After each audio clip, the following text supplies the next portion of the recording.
Je voudrais donc, avant tout propos, vous remercier, hommes et femmes des médias, pour votre présence à cette conférence de presse consacrée au nouveau décret portant régime des bourses d'études de l'enseignement supérieur et de la recherche. Le gouvernement du Burkina Faso, sous la très haute direction du camarade capitaine Ibrahim Traoré, président du Faso, chef de l'État, s'est engagé dans une dynamique de refondation globale de notre système éducatif et de recherche. C'est dans ce cadre que le Conseil des ministres, en sa séance du 25 juin 2026, a adopté un nouveau décret portant régime des bourses d'études de l'enseignement supérieur et de la recherche qui vient abroger le décret 2021-1263 du 9 décembre 2021 portant définition des divers régimes d'aide, de bourses d'études, de bourses de stage et fixation de leurs modalités de contingentement.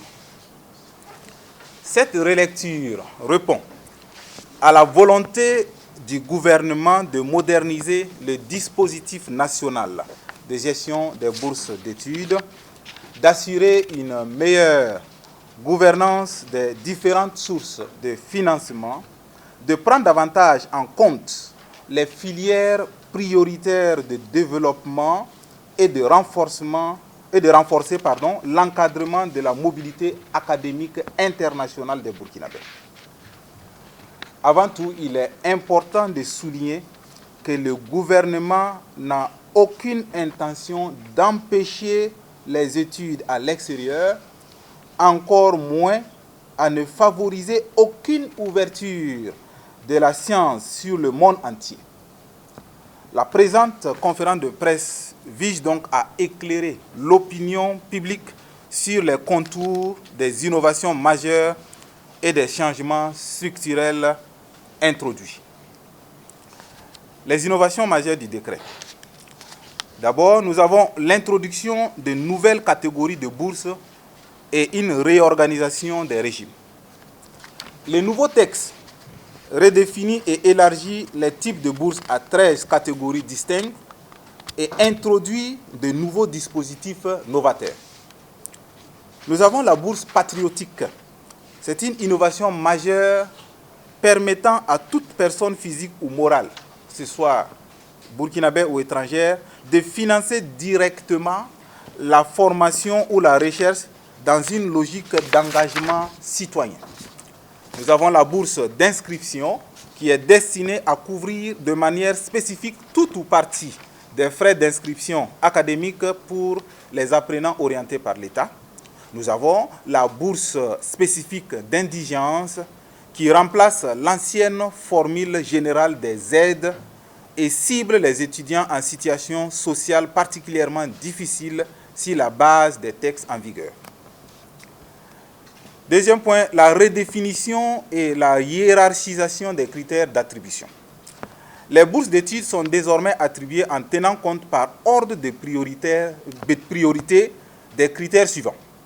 Les offres de formation prioritaires arrêtées par le ministère en charge de l'enseignement supérieur, la série du baccalauréat détenu par les candidats à la bourse pour les études supérieures, le niveau et le type du diplôme ou du titre sanctionnant le parcours des études menées ou envisagées par les candidats, soit des brevets de techniciens supérieurs, licence, master, doctorat, ingénierat des travaux de conception, des diplômes d'études spécialisées ou master professionnels, le mérite académique et l'âge. Le critère qui portait sur les revenus des parents est supprimé. Troisième point, obligation d'autorisation préalable pour les études à l'étranger. Désormais, tout Burkinabé qui envisage de mener des études, une formation ou un stage dans une institution située hors du territoire national, indépendamment de la source de financement, qu'elle soit privée ou publique, personnelle, etc., doit impérativement requérir et obtenir une autorisation préalable délivrée par le ministre chargé de l'enseignement supérieur avant le début effectif de son parcours. Cette même autorisation est exigée des bénéficiaires de bourses pour des études, des formations ou des stages dans des institutions étrangères, interétatiques ou internationales implantées sur le territoire burkinabé. Elle vise à mieux contrôler la qualité des profils formés, à aligner les compétences extérieures sur les besoins stratégiques du pays, à asseoir une base de données sur les compétences disponibles pour une meilleure valorisation. Ce dispositif permet également de protéger tout enfant burkinabé contre des velléités d'endoctrinement. 4. Renforcement de l'engagement patriotique de servir la nation. Sous l'ancien décret, un engagement décennal obligeait le boursier à rester disponible pendant les 10 ans suivant ses études pour servir l'État. Ce délai est maintenant porté à 15 ans, conformément aux dispositions du décret 2025-1583 du 25 octobre 2025. Introduction d'un mécanisme formel d'activation de la bourse. Pour éviter le gaspillage budgétaire lié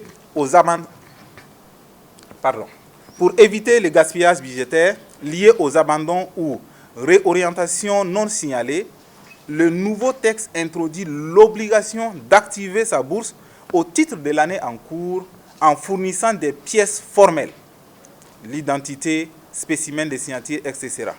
En cas de non-activation, l'étudiant perd définitivement le bénéfice de sa bourse.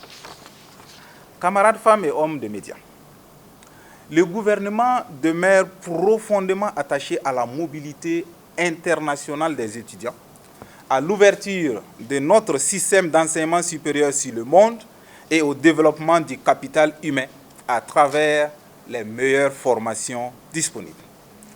Ces réformes audacieuses traduisent la volonté ferme du gouvernement de faire de la bourse d'études un levier stratégique de développement, de mérite et de responsabilité patriotique plutôt qu'une simple assistance financière passive. Il s'agit de s'assurer que chaque franc investi par le contribuable burkinabé serve à bâtir une expertise solide, engagée et directement utile à la nation. Elles permettront aussi d'asseoir une base de données sur les compétences de nos compatriotes de la diaspora et de faire appel à eux en cas de besoin afin qu'ils apportent leur contribution patriotique à la construction de la nation. Pourquoi donc cette réforme? Avant tout parce que l'État a le devoir régalien de protéger ses citoyens partout où ils se trouvent dans ce monde.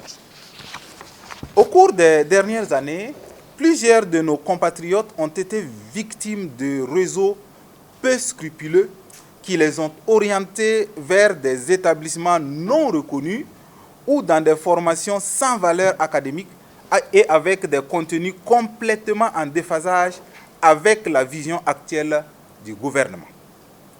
Nous avons également enregistré des situations dramatiques où des étudiants se sont retrouvés isolés dans des environnements non maîtrisés, sans aucun accompagnement institutionnel. Dans certains cas, ils ont été exposés, malgré eux, à des systèmes d'endoctrinement ou à des contextes susceptibles de porter atteinte à leur sécurité, à leur intégrité morale ou à leur avenir professionnel et même à leur dignité. Des statistiques montrent, par ailleurs, que beaucoup d'étudiants reviennent au Burkina Faso dans des situations sociales particulièrement difficiles, sans diplôme valide et parfois avec des séquelles psychologiques ou comportementales qui rendent leur insertion professionnelle et sociale extrêmement complexe. Beaucoup de parents assistent impuissants à ces situations très déplorables et de leur progéniture. L'État ne peut rester indifférent face à ces fléaux qui frappent de plein fouet la jeunesse et qui portent atteinte à la dignité des Burkinabés. Cette mesure constitue donc avant tout un mécanisme de prévention, de protection et d'accompagnement des étudiants burkinabés de l'intérieur comme de l'extérieur, débutant en cours ou ayant déjà accompli leur étude. Elle poursuit également plusieurs objectifs stratégiques.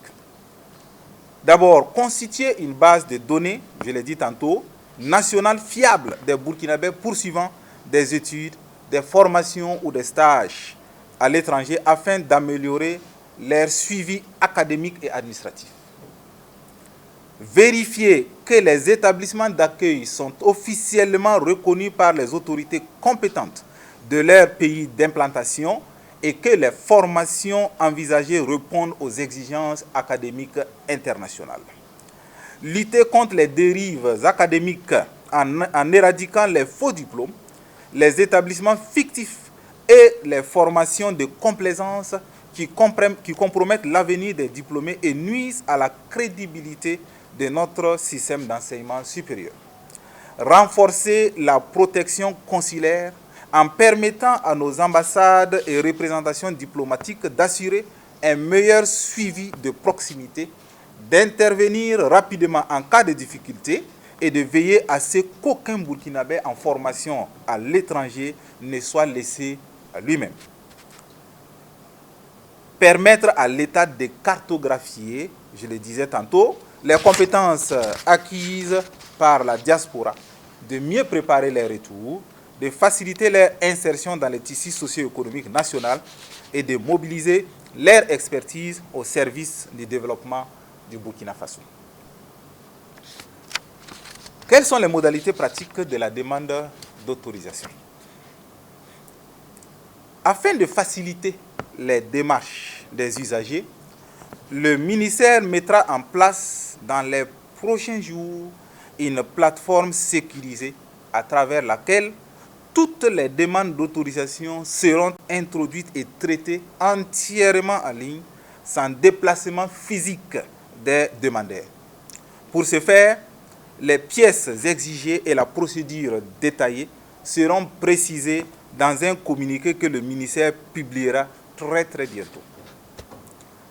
D'ores et déjà, pour la recevabilité du dossier, le requérant doit impérativement renseigner un formulaire de demande en ligne, joindre tous les documents composant le dossier de demande et valider un engagement sur l'honneur.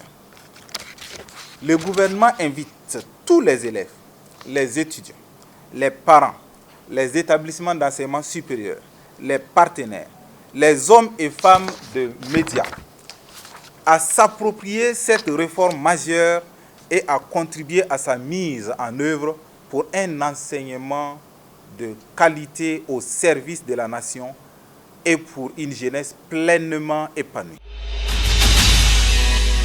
C360, la voix d'une Afrique nouvelle et souveraine.